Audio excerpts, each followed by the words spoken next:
2024년 9월 말, 충청남도의 한 시골 마을은 여전히 평화롭고 풍요로운 모습을 간직하고 있었다. 저녁 무렵에 건조한 햇살이 논으로 물을 대는 수로 위에서 반짝이는 키 큰 미루나무들을 황금빛으로 물들이고 있었다. 이곳의 삶은 밀물과 썰물의 리듬, 그리고 흙과 초목의 냄새와 어우러져 평온하게 흘러갔다. 하지만 바로 그 고요한 분위기 속에서 5년 동안 묻혀있던 끔찍한 비밀이 운명의 낚싯바늘에 의해 진흙바닥에서 곧 끌어올려질 참이었다.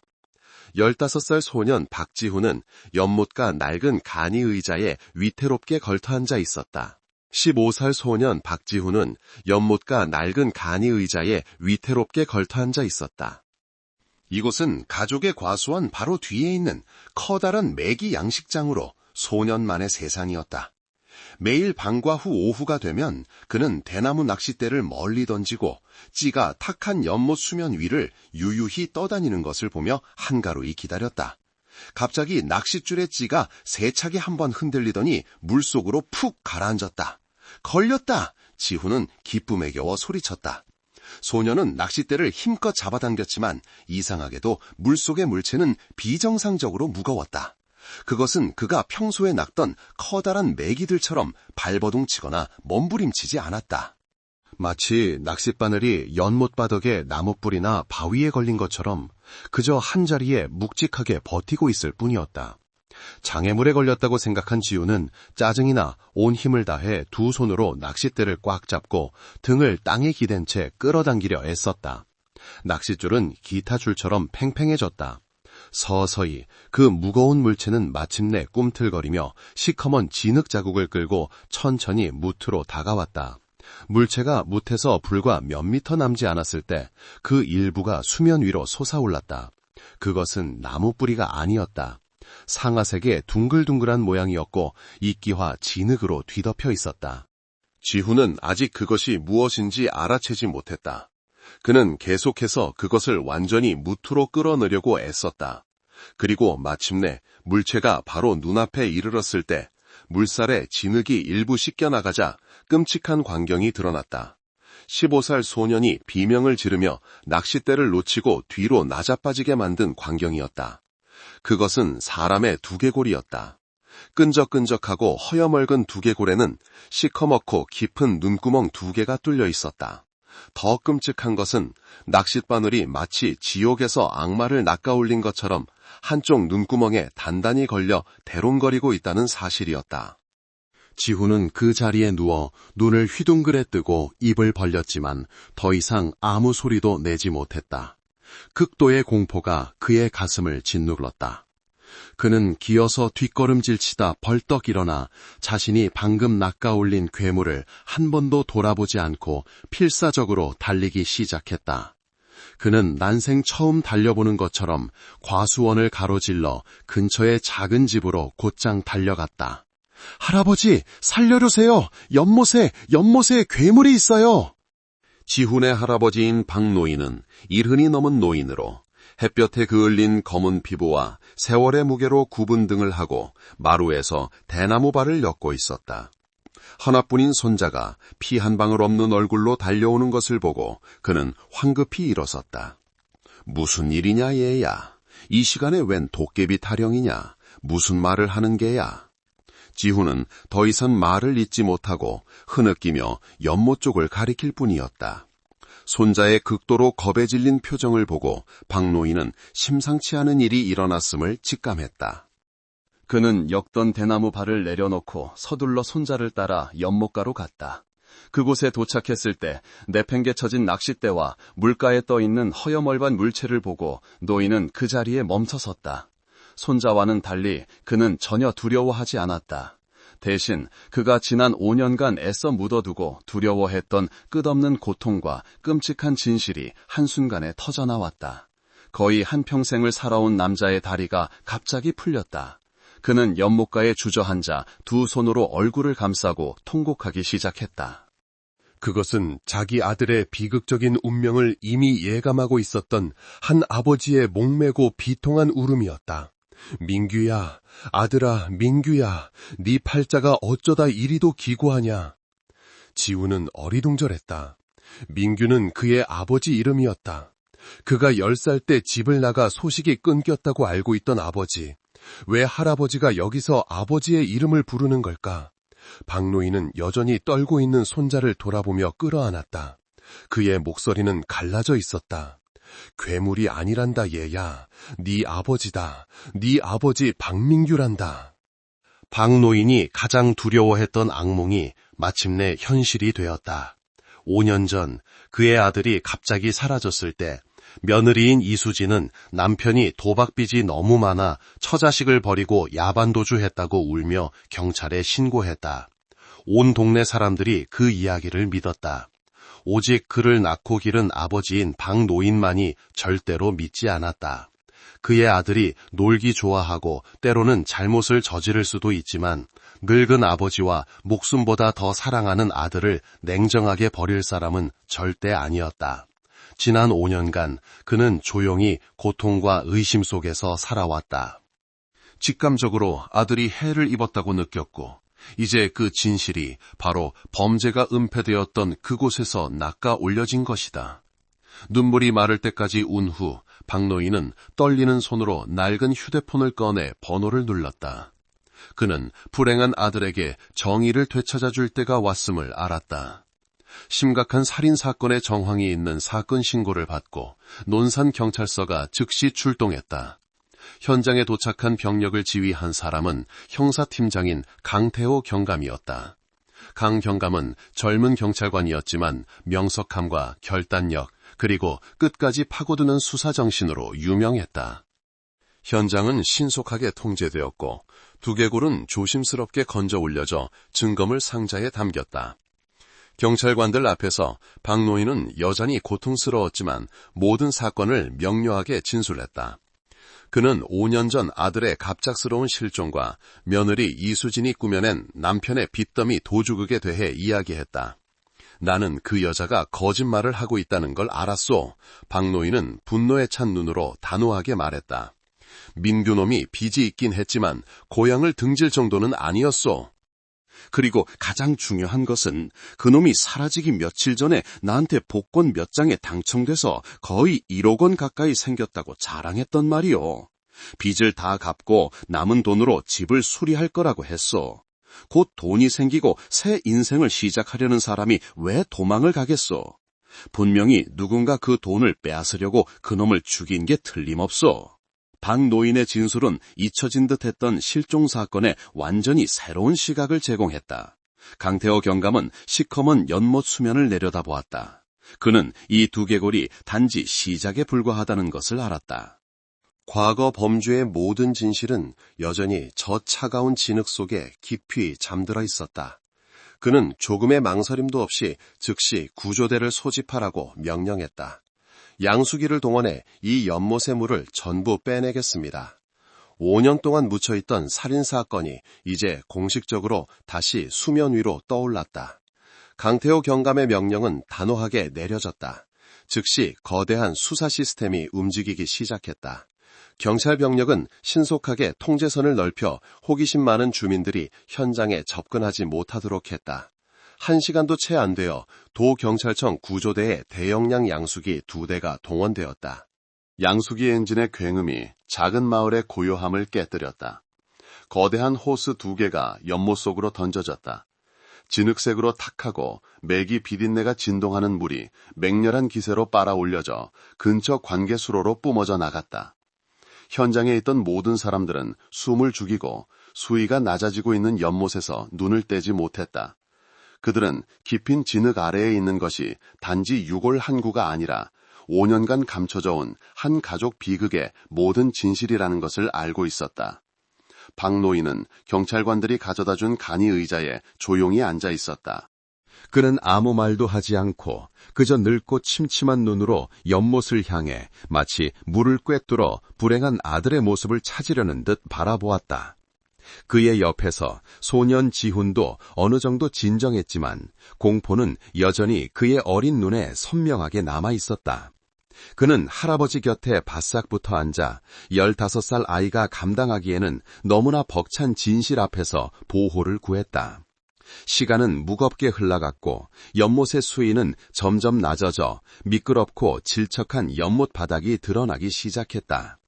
그리고 마침내 물이 바닥에 끈적한 진흙층만 남았을 때 구조대원 중 한 명이 신호를 보냈다. 찾았습니다. 강 경감과 법의학 팀원들이 즉시 장화를 신고 내려갔다. 연못 중앙 가까운 지점에서 철조망으로 감긴 커다란 물체가 모습을 드러냈다. 그것은 마치 잠든 괴물처럼 진흙바닥에 고요히 누워 있었다. 대원들은 조심스럽게 삽과 손으로 진흙을 한 겹 한 겹 걷어냈다. 그리고 마침내 끔찍한 광경이 완전히 드러났다. 그것은 바로 사람의 나머지 유골이었다. 유골은 5년 동안 물과 진흙 속에 잠겨 거의 완전히 부패했다. 하지만 사람들을 소름 끼치게 한 것은 그것이 다뤄진 방식이었다. 수십 겹의 날카로운 철조망이 유골 주위를 단단히 감아 죽음의 고치처럼 조여 있었다. 그 철조망은 다시 거의 100kg은 좋게 나갈 법한 거대한 원기둥 모양의 돌덩이에 묶여 있었다. 박노인은 그것이 옛날 농부들이 쓰던 탈곡용 맷돌이라는 것을 바로 알아차렸다.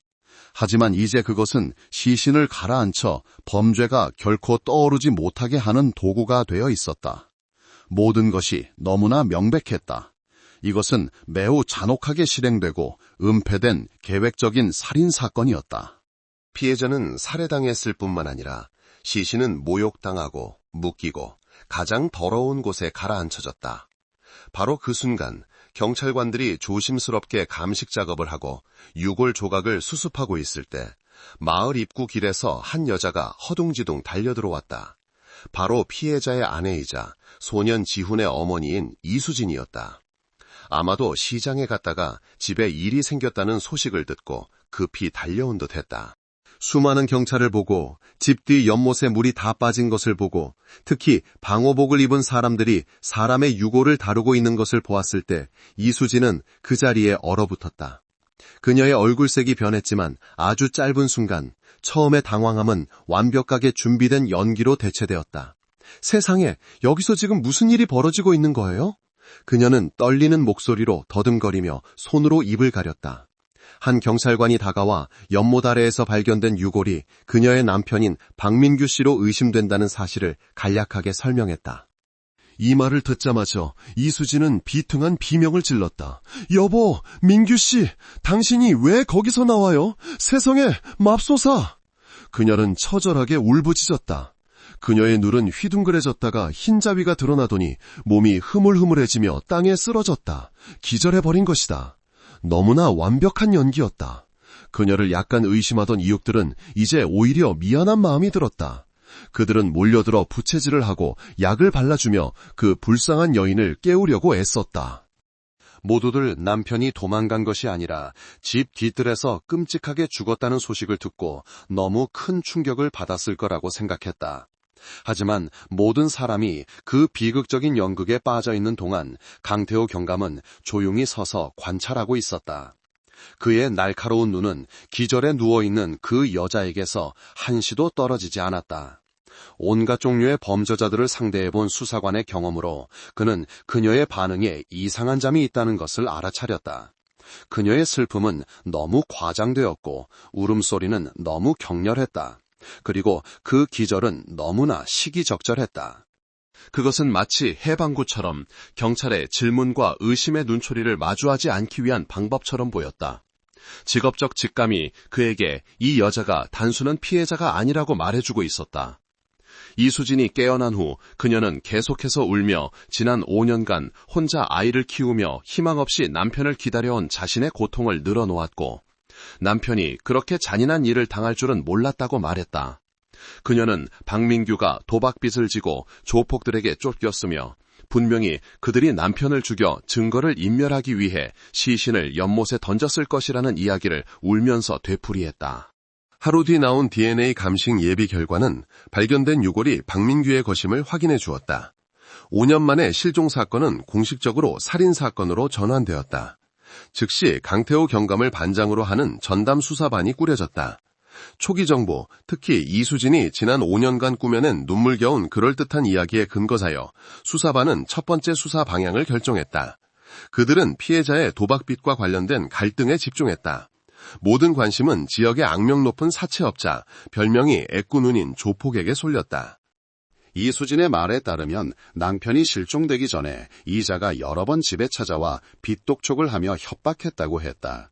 수사 방향은 매우 명확해 보였고 범인의 윤곽은 거의 잡힌 듯 했다. 하지만 강 경감은 그날 완벽한 연기를 펼쳤던 그 여자의 이미지를 머리에서 지울 수가 없었다.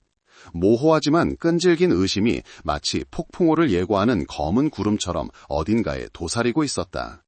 피해자의 유골이 발견되고 신원이 확인되면서 수사는 공식적으로 범인 추적 단계에 들어갔다.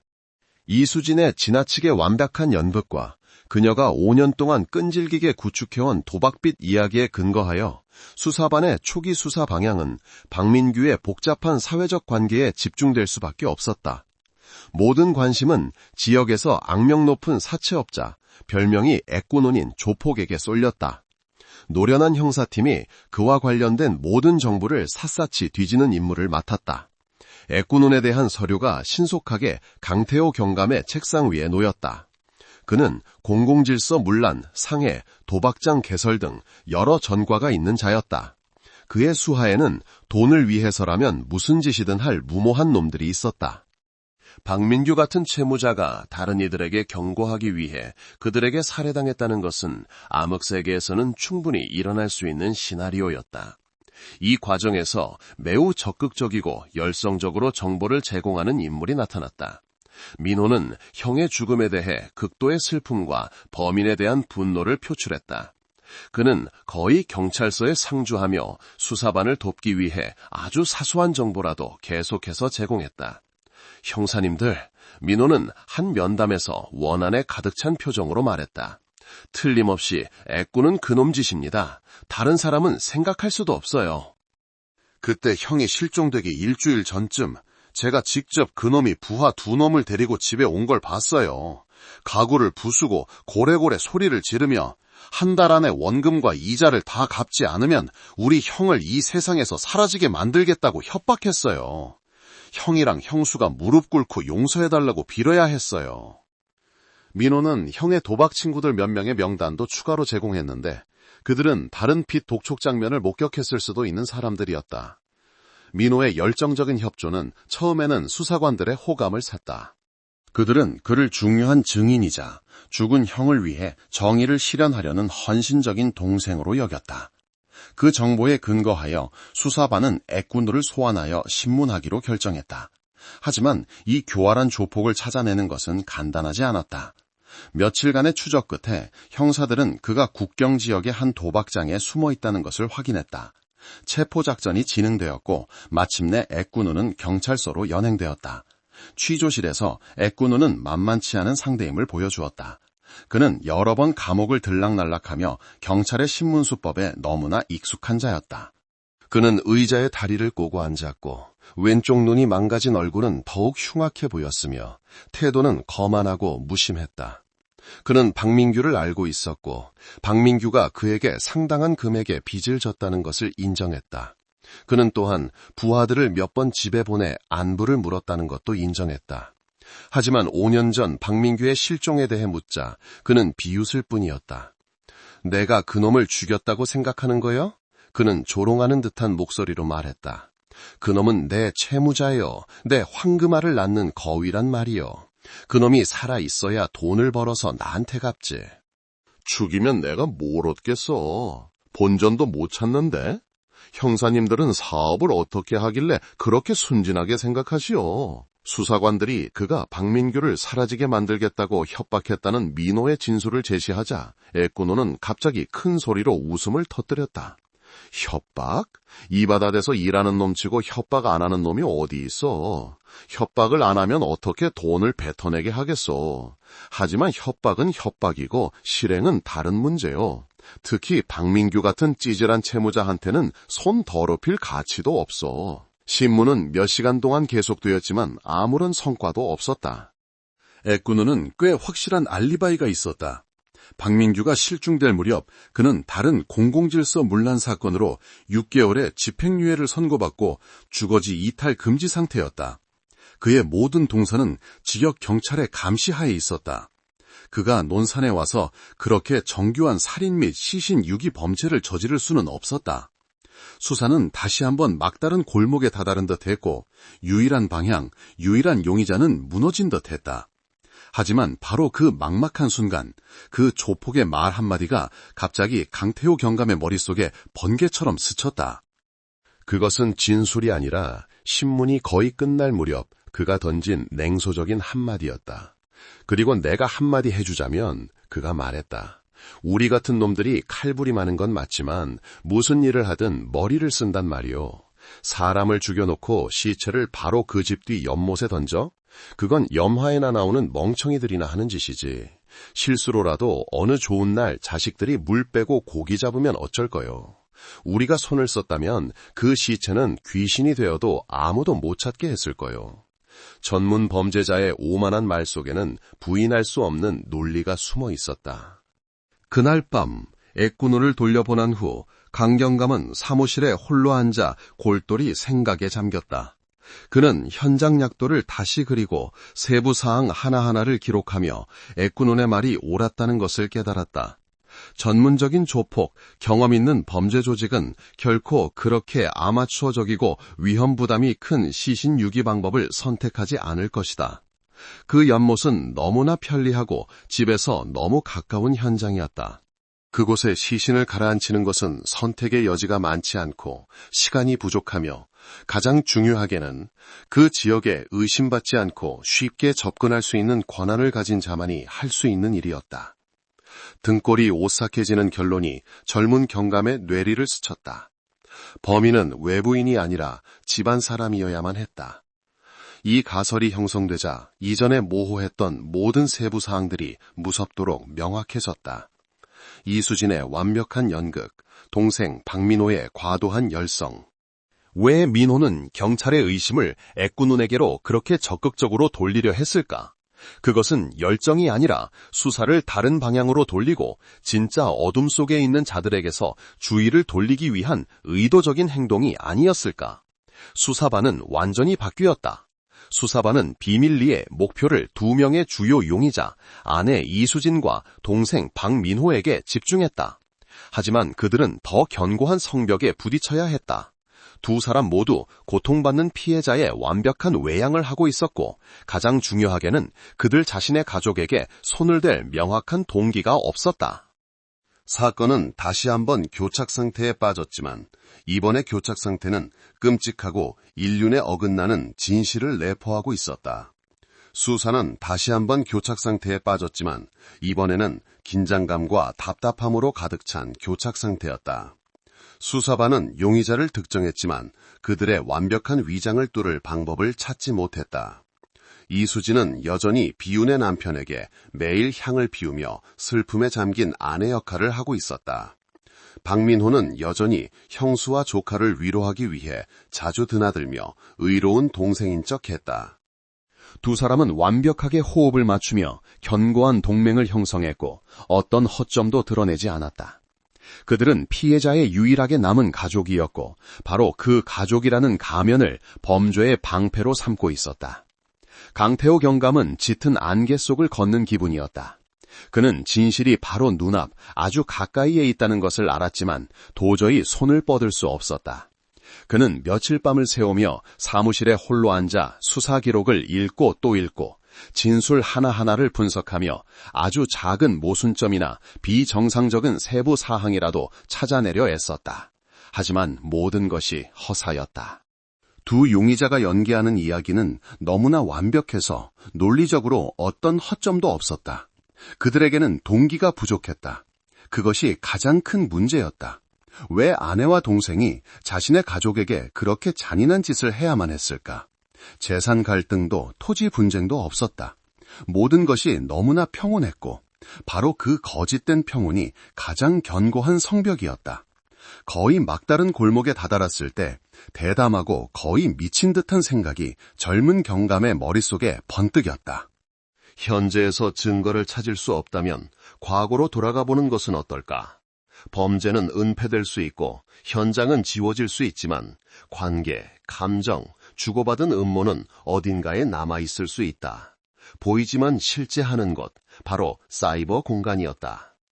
다음 날 아침 강 경감은 긴급 회의를 소집했다. 그는 도경찰청 수사 역사상 전례 없는 제안을 내놓았다. 저는 경찰청 사이버 안전국에 지원을 요청할 것을 제안합니다. 그는 단호한 목소리로 말했다. 목표는 피해자 박민규, 아내 이수진, 그리고 동생 박민호, 이 세 사람의 휴대폰에서 피해자가 실종되기 전 3개월 동안에 삭제된 모든 SMS 문자 메시지 데이터를 복원하는 것입니다.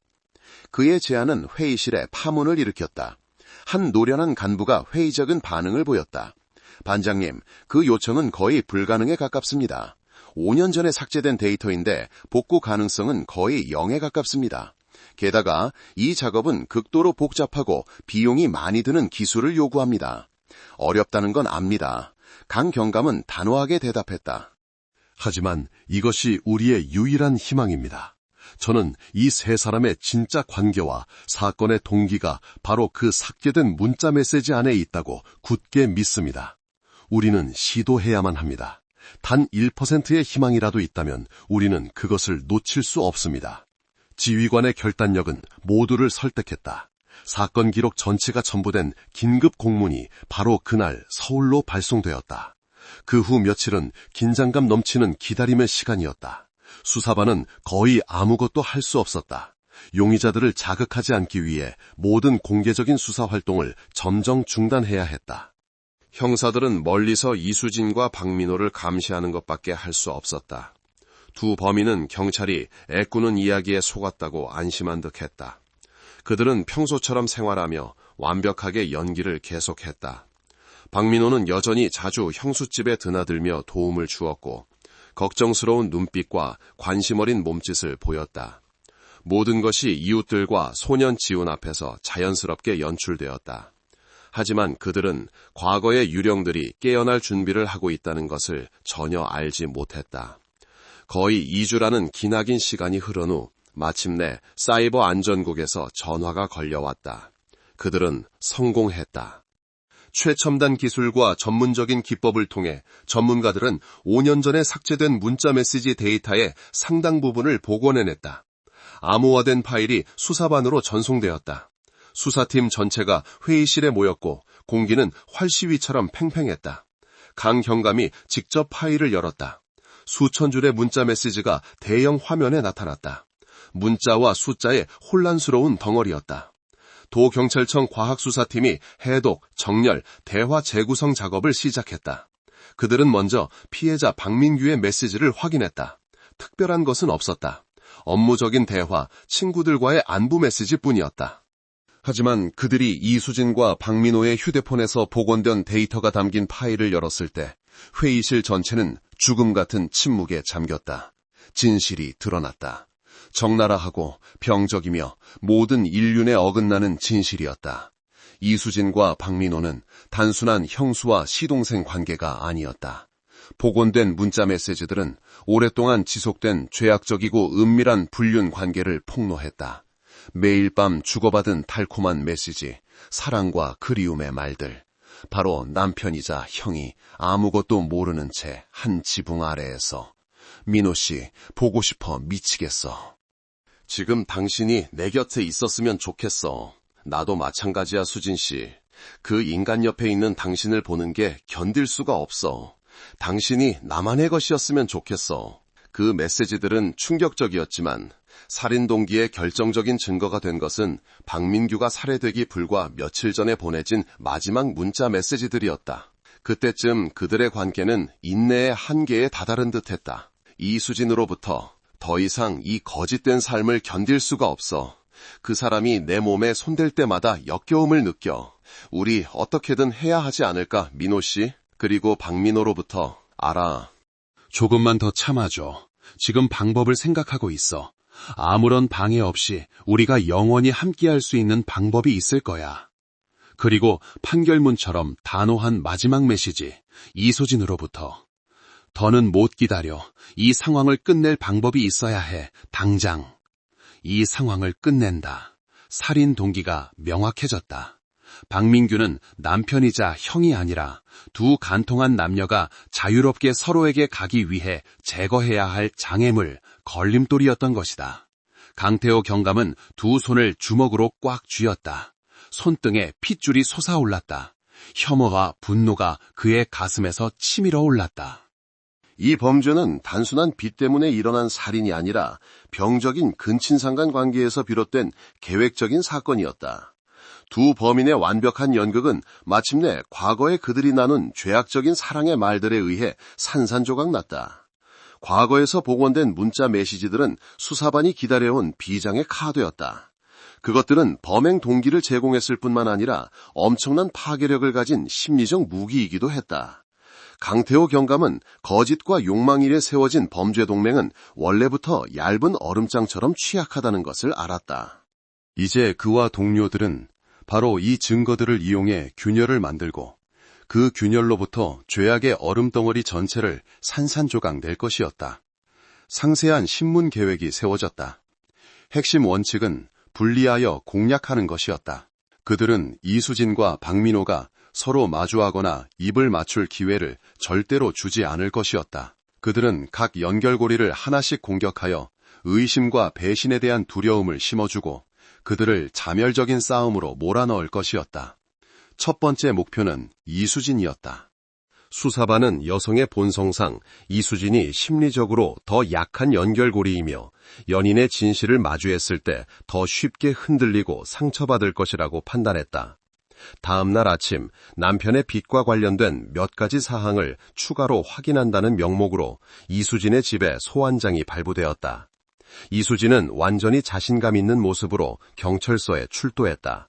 그녀는 여전히 상복을 입고 있었고 얼굴은 여전히 슬프고 체념한 표정이었다. 그녀는 자신의 연극이 여전히 완벽하게 진행되고 있으며 경찰이 자신이 그려놓은 빚더미의 혼란 속에서 헤매고 있다고 믿었다. 그녀는 더 정교한 덫이 자신을 기다리고 있다는 것을 전혀 알지 못했다. 취조실에서 이수진을 마주한 것은 강 경감이 아니라 여성 피의자 신문 경험이 많은 나이든 여성 수사관이었다. 이러한 배치는 친밀하고 공유하기 쉬운 분위기를 조성하여 대상의 경계심을 허물기 위한 것이었다. 초기 신문은 부드럽게 진행되었다. 여성 수사관은 남편이 죽은 후 이수진의 삶과 혼자 아이를 키우는 어려움에 대해 물었다. 이수진은 유창하게 대답하며 때때로 눈물을 훔치고 자신의 고생과 외로움을 토로했다. 그녀는 계속해서 충실하고 불쌍한 아내 역할을 연기했다. 하지만 그때 여성 수사관이 갑자기 방향을 틀었다.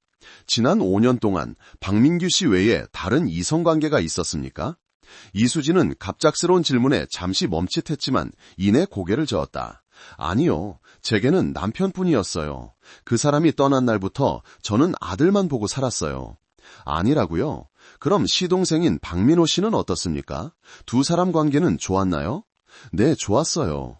이수진이 대답했다. 그 사람은 시동생이고 제 아들의 삼촌이기도 해요. 아주 좋은 사람이라서 자주 와서 우리 모자를 도와줬어요. 정말 고맙게 생각해요. 연극은 절정에 달했고 이제 막을 내릴 시간이었다. 여성 수사관은 조용히 이수진의 눈을 똑바로 쳐다보더니 미리 인쇄해둔 서류 뭉치를 그녀 쪽으로 밀었다. 단순한 형수, 시동생 관계라면 이 문자 메시지들은 어떻게 설명하시겠습니까? 이수진은 고개를 숙여 서류를 보았고 그녀의 얼굴색이 변했다. 그녀의 모든 침착함과 자신감은 순식간에 무너졌다. 종이 위에는 바로 그녀 자신과 박민호가 나눈 문자 메시지, 복원된 죄악적인 사랑의 말들이 선명하게 인쇄되어 있었다. 그녀의 눈은 휘둥그레졌고 입은 벌어졌으며 손은 심하게 떨렸다. 이게 어디서 났어요? 그녀는 더듬거리며 말했고 목소리는 더 이상 자신의 것이 아니었다. 우리에게는 우리만의 방법이 있습니다, 이수진 씨. 여성 수사관의 목소리가 차가워졌다. 당신의 모든 거짓말은 이제 끝났습니다. 당신과 시동생의 부적절한 관계가 박민규 씨 죽음의 직접적인 원인이었죠. 그렇죠. 이수진은 극도로 혼란에 빠졌다. 그녀는 미친 듯이 고개를 저으며 필사적으로 범행을 부인했다. 아니에요. 우리가 아니에요. 우리는 그냥 잠시 감정이 있었을 뿐이에요. 우리는 민규 씨를 죽이지 않았어요. 그 사람은 정말로 도망간 거예요. 결정적인 심리적 타격이 가해졌다. 여성 수사관은 동정하는 척 한숨을 쉬었다. 아직도 그 사람을 감싸주고 싶은 겁니까, 이수진 씨? 그거 아세요? 당신이 여기 앉아서 그를 한사코 보호하는 동안 옆방에서 박민호는 모든 것을 자백했다는 걸요? 뭐라고요? 이수진은 망연자실했다. 그가 다 불렀어요. 여성 수사관은 계속해서 말했다. 그녀의 말 한마디 한마디가 죄 많은 여인의 심장을 찌르는 칼날 같았다. 그는 당신이 주모자라고 자백했어요. 당신이 박민규 씨와의 삶을 견디지 못하고 두 사람이 자유롭게 함께하기 위해 여러 번 그에게 형을 제거할 방법을 찾으라고 부추겼다고요. 그는 자기는 수동적인 입장이었고 당신을 너무 사랑해서 맹목적으로 따랐을 뿐이라고 말했어요. 그는 모든 죄를 당신에게 떠넘겼어요. 보세요. 이 순간에도 그는 자기 자신만 생각하고 있다고요. 공격은 적중했다. 범죄가 발각된 사실보다 자신이 온 마음을 다해 사랑했고 함께 범죄를 저지른 바로 그 연인에게 배신당했다는 느낌이 더 끔찍했다. 이수진의 맹목적인 사랑은 순식간에 극도의 증오와 원한으로 변했다. 막다른 골목에 몰리고 혼자서 범죄의 대가를 치러야 할 상황에 직면하자 그녀의 자기보호 본능이 깨어났다. 개자식! 그 개같은 놈! 이수진은 눈물을 쏟으며 소리쳤다. 그놈이 감히 그렇게 말해? 그 비열한 놈! 그놈이야! 그놈이 자기 형을 죽였어! 범죄 동맹은 내부에서 공식적으로 무너졌다. 배신감에 미쳐버린 이수진은 더 이상 일말의 이성도 유지하지 못했다. 그녀는 울부짖으며 모든 진실을 털어놓았다. 박민규에게 현장을 들킨 것부터 박민호의 잔인한 행동, 그리고 시신 유기 계획까지 사건의 밤에 일어난 모든 일을 상세하게 이야기했다. 그녀는 자신을 배신한 그자를 반드시 함께 지옥으로 끌고 가겠다는 단 하나의 소망으로 모든 것을 자백했다. 이수진의 진술은 모두 녹음되고 녹화되었다. 첫 번째 연결고리가 끊어졌다. 수사반은 이제 두 범인 중 한 명의 자백을 손에 넣었다. 눈물과 원한으로 얼룩진 이수진의 자백은 모두 기록되었다. 수사반은 이제 가장 날카로운 무기, 즉 내부자의 진술을 손에 넣었다. 그것은 나머지 범인이 애써 뒤집어 쓰고 있는 어떤 위장의 껍질도 뚫을 수 있는 칼이었다. 그물의 절반이 닫혔고 이제 남은 큰 물고기를 잡을 시간이었다. 박민호는 그 직후 경찰서로 소환되었다. 여전히 정보를 추가로 제공해달라는 명목이었다. 그는 완전히 자신감 있는 태도로 심지어 약간 우쭐해하며 왔다. 그는 자신의 교란 작전이 완벽하게 성공했고 경찰이 여전히 애꾸는이라는 이름의 혼란 속에서 헤매고 있다고 믿었다. 그는 여전히 형을 위해 정의를 찾으려 애쓰는 슬픔에 잠긴 동생의 가면을 쓰고 있었다. 그는 자신의 연인이자 공범이 이미 자신을 배신했고 더 잔혹한 덫이 자신을 기다리고 있다는 것을 전혀 알지 못했다. 취조실에서 이번에 박민우를 마주한 것은 바로 강태호 경감이었다. 그는 더 이상 돌려 말하지 않았다. 박민호 씨, 우리는 당신과 이수진 씨가 박민규 씨의 죽음에 직접적으로 관련되어 있다는 충분한 증거를 확보했습니다. 할 말이 있습니까? 박민호는 정면 공격에 순간적으로 멈칫했지만 이내 평정을 되찾았다. 그는 비웃음을 터뜨렸다. 무슨 말씀이십니까? 증거요? 선량한 사람에게 누명을 씌우지 마십시오. 저는 신고자이고 형사님들께 가장 적극적으로 협조한 사람입니다. 범인을 못 찾으니까 피해자 가족에게 죄를 뒤집어 씌우는 겁니까? 그는 매우 완강하고 고집스럽게 버텼다. 그는 모든 혐의를 부인하며 자신의 연극을 계속했다. 그는 자신과 이수진이 자백하지 않는 한 5년 전에 일어났고 목격자도 없는 사건에 대해 경찰이 아무것도 할 수 없을 것이라고 믿었다. 강 경감은 그저 조용히 그의 눈을 꿰뚫어 보았다. 그는 박민호가 말하도록 스스로 교활한 본성을 드러내도록 내버려 두었다. 그가 충분히 연기했을 때 강 경감은 천천히 입을 열었다. 아직도 당신의 연인을 그렇게 믿습니까, 박민호 씨? 이수진 씨가 당신에 대해 뭐라고 했는지 들어보고 싶지 않으세요?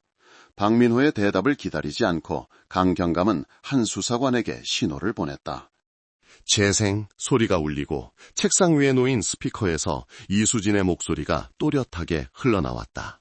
개자식, 그 개 같은 놈, 그놈이 감히 그렇게 말해? 그 비열한 놈, 그놈이야, 그놈이 자기 형을 죽였어. 녹음은 계속해서 이수진의 모든 진술을 재생했다. 부적절한 관계에 대한 이야기부터 박민호가 잔인하게 손을 쓰고 시신 유기를 계획했다고 고발하는 내용까지. 박민호의 얼굴은 굳어졌고 그의 눈은 분노와 불신으로 커지고 붉게 충혈되었다. 그의 자신감, 그의 완고함, 모든 것이 사라졌다. 그는 자신이 사랑했고 그녀를 위해 친형까지 죽인 그 여자의 목소리를 들었다. 이제 그녀는 바로 그 목소리로 모든 죄를 자신에게 떠넘기고 자신을 유일한 악마로 만들고 있었다.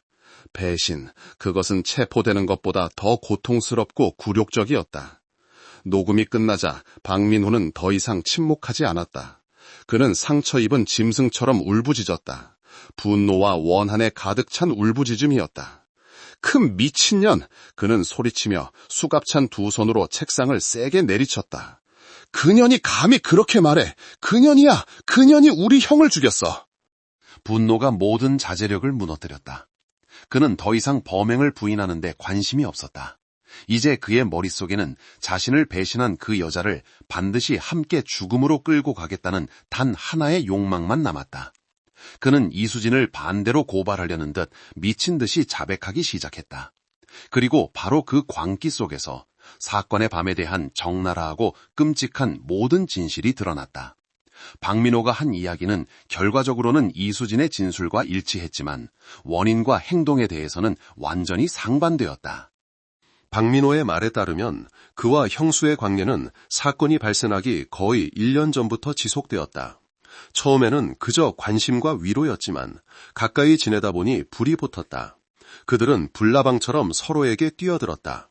항상 불행한 결혼 생활에 대해 한탄하며 박민규가 폭력적이고 도박에 빠져 아내와 자식에게 무관심한 남편이라고 말한 것은 바로 이수진이었다. 그들 두 사람만 있는 미래에 대해 여러 번 암시한 것도 이수진이었다. 운명의 그날 밤 박민규는 집에 없었고 박민호는 형수의 방으로 몰래 들어갔고 비극이 일어났다. 두 사람이 밀회를 즐기고 있을 때 박민규가 예상보다 일찍 갑자기 집으로 돌아왔다. 방문이 벌컥 열리고 박민규는 아내와 친동생이 한 침대 위에 있는 믿을 수 없는 광경을 목격하고 그 자리에 얼어붙었다. 배신당한 남자의 분노가 폭발했다. 박민규는 박민호에게 달려들었다. 한 핏줄을 나눈 두 형제는 불구대천의 원수처럼 서로 뒤엉켜 싸웠다. 덩치가 더 큰 박민규가 금세 우위를 점하고 동생을 바닥에 눌렀다. 바로 그 순간 비극은 제3자에 의해 결정되었다. 이수진은 극도의 공황 상태에서 만약 박민규가 박민호를 때려 죽이거나 이 일이 탄로나면 자신의 인생이 산산조각 날 것이라고 두려워했다. 그 순간 그녀는 아무 생각도 할 수 없었다. 그녀는 단지 박민규를 조용히 시켜야 한다는 것만 알았다. 그녀는 주위를 둘러보고 손에 닿는 가장 가까운 무거운 물건을 집어들었다. 그것은 박민규가 평소 담배를 피울 때 쓰던 속이 꽉 찬 단단한 나무 몽둥이였다.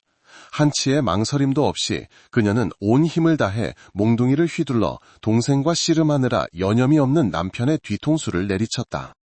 퍽 하는 둔탁한 소리가 울리고 박민규는 그 자리에 멈춰섰다. 그의 눈 속에 분노가 꺼지고 대신 고통스러운 경악의 표정이 떠올랐다. 그는 천천히 고개를 돌려 수년간 함께 살아온 아내를 바라본 뒤 힘없이 쓰러져 움직이지 않았다. 박민호와 이수진 모두 얼어붙었다. 죽음은 너무나 갑작스럽고 예기치 않게 찾아왔지만 공황은 곧 범죄를 은폐하려는 계산으로 바뀌었다. 죽음은 우발적이었지만 시신 유기는 완전히 계획적이었다. 그들은 시신을 집안에 둘 수 없다는 것을 알았다. 그리고 집 뒤의 연못이 완벽한 선택지가 되었다. 시신이 절대 떠오르지 않도록 하기 위해 박민호는 철조망과 맷돌을 사용하는 방법을 생각해냈다. 두 사람은 어두운 밤에 함께 끔찍한 작업을 수행했다. 그들은 박민규의 시신을 수십 겹의 철조망으로 감싸고 무거운 맷돌을 낑낑거리며 연못가로 굴렸다. 그들은 시신을 맷돌에 못고 함께 힘을 합쳐 깊은 연못 쪽으로 밀어넣었다. 쿵 하는 소리가 울리고 모든 것이 다시 침묵에 잠겼다. 다음 날 연극을 완성하기 위해 이수진은 경찰서에 가서 남편이 빚 때문에 도망갔다는 이야기를 울며 신고했다. 그것은 두 사람이 그날 밤 함께 꾸며낸 이야기였다. 두 범인의 진술은 서로에게 책임을 떠넘기며 모순되었지만 합쳐졌을 때 용서할 수 없는 범죄에 대한 완전하고 충분한 그림을 만들어냈다. 욕망과 배신에서 시작되어 결코 치유될 수 없는 가족 비극으로 끝난 범죄였다. 이수진과 박민호의 자백은 서로에게 책임을 전가하는 모순으로 가득했지만 두 진술을 종합했을 때 끔찍한 범죄에 완전하고 부인할 수 없는 그림이 완성되었다. 수사는 공식적으로 종결되었지만 그 여파는 영원히 넓고 길게 이어졌다. 형수와 시동생의 근친상관 관계가 친형이자 남편을 살해하는 사건으로 이어진 이야기는 평화롭던 작은 마을에 큰 충격을 주었다. 사람들은 평범해 보이던 한 가정의 문 뒤에 그렇게 끔찍한 비극이 숨어 있었다는 것을 믿을 수 없었다. 이웃 간의 신뢰에 금이 갔고 흉흉한 소문과 험담이 집집마다 스며들어 그 이야기는 사람들이 두려움 속에서 되뇌는 소름 끼치는 일화가 되었다. 몇 달 후 지방법원은 피고인 이수진과 박민호에 대한 1심 재판을 열었다. 재판은 여론의 특별한 관심을 끌었다. 법정 안의 공기는 분노와 비통함으로 무겁게 가라앉았다. 피고인석에선 한때 열렬한 연인이었고 서로를 위해 인륜을 저버렸던 두 사람은 이제 멀리 떨어져 앉아 서로를 불구대천의 원수처럼 여겼다. 재판 내내 그들은 단 한 번도 서로를 쳐다보지 않았다. 이수진의 눈은 때로는 멍했고 박민호가 진술할 때는 증오심으로 불타올랐다. 반면 박민호는 고개를 푹 숙이고 있었지만 때때로 원망과 경멸이 가득한 눈으로 옛 연인을 훔쳐보았다. 죄악적인 사랑은 죽고 오직 서로에 대한 증오와 형량을 줄이기 위해 책임을 떠넘기려는 노력만 남았다. 발견된 유골, 법의학 감정 결과, 복원된 문자 메시지, 그리고 특히 두 사람의 상세한 자백 진술 등 너무나 확실한 증거들로 인해 재판은 신속하게 진행되었다. 검찰은 누가 직접 손을 썼든 두 피고인 모두 공범으로서 박민규의 죽음에 공동 책임을 져야 한다고 강력하게 주장했다. 그들의 행위는 단순한 살인이 아니라 피해자에 대한 극도의 배신이자 한 가정의 가장 기본적인 도덕적 가치를 짓밟은 것이었다. 재판에서 가장 가슴 아픈 순간은 소년 박지훈이 증인으로 소환되었을 때였다. 우연히 모든 비극을 낚아올린 15살 소년은 이제 법정에 서서 자신의 아버지를 죽인 어머니와 친삼촌을 마주해야 했다. 소년은 많이 야위고 창백해져 있었다. 너무나 큰 고통과 충격이 아이의 모든 순수함을 앗아간 듯했다. 그는 재판부의 질문에 작은 목소리로 대답했고 두 피고인을 똑바로 쳐다보지 못했다. 그에게 그들은 더 이상 어머니와 삼촌이 아니었다. 그들은 그의 모든 것을 빼앗아간 낯선 자들, 악마들이었다. 심리 끝에 재판부는 최종 판결을 내렸다. 재판장은 엄숙한 목소리로 선언했다. 피고인들의 행위는 매우 잔혹하고 인간성을 상실한 것입니다. 인륜에 어긋나는 부적절한 관계에서 비롯하여 피고인들은 냉혹하게 자신의 남편이자 친형의 생명을 빼앗았습니다. 뿐만 아니라 피고인들은 피해자의 시신을 잔인하게 유기하고 5년 동안 거짓 연극을 꾸며 늙은 아버지와 어린 아들에게 돌이킬 수 없는 고통을 안겨주었습니다. 이러한 죄악은 반드시 엄중한 판결로 처벌받아야 합니다. 법원은 선고했다. 흉포하고 잔인한 행위 등 가중처벌 사유가 있는 살인죄로 피고인 이수진과 피고인 박민호는 모두 동일한 형을 선고받는다. 무기징역. 판결이 선고되자 두 피고인은 모두 무너져 내렸다.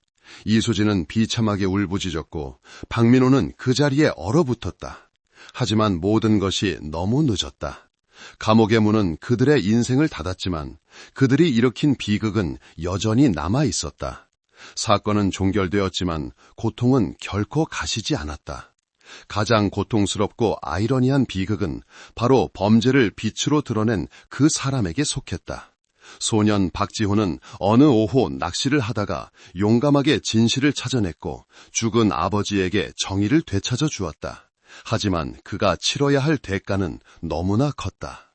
그는 아버지를 영원히 잃었고 이제 어머니와 친삼촌마저 감옥에 잃었다. 그는 세상에 홀로 남겨진 고아가 되어 늙고 쇠약한 할아버지의 보살핌 속에서 살아가야 했다. 자신의 낚싯바늘이 어머니와 삼촌을 감옥으로 이끌었다는 끔찍한 기억을 안고 자라야 할 소년의 미래는 어떻게 될까? 그것은 끔찍한 심리적 부담이자 평생 그를 따라다닐 상처일 것이다. 매기 연못 사건은 가장 고통스러운 가족 비극 중 하나로 영원히 회자될 것이다. 욕망과 배신의 결과에 대한 생생한 교훈이자 때로는 정의의 시련이 평화를 가져오는 것이 아니라 더 큰 고통만을 남긴다는 것을 보여주는 가슴 아픈 증거로 오늘 이야기를 들어주신 여러분 정말 감사합니다. 문득 궁금해지네요. 여러분의 이름은 무엇이고 나이는 어떻게 되시나요? 댓글로 살짝 알려주시면 정말 기쁠 것 같아요. 오늘 제가 들려드린 이야기는 어떠셨나요? 여러분의 생각도 정말 궁금합니다. 언제나 여러분의 삶에 평안과 행복이 가득하기를 진심으로 기원합니다. 그리고 혹시 여러분에게도 다른 사람들과 함께 나누고 싶은 특별한 사연이나 재미있는 이야기가 있다면 주저하지 마시고 저희에게 보내주세요. 모두 함께 귀 기울여 듣겠습니다.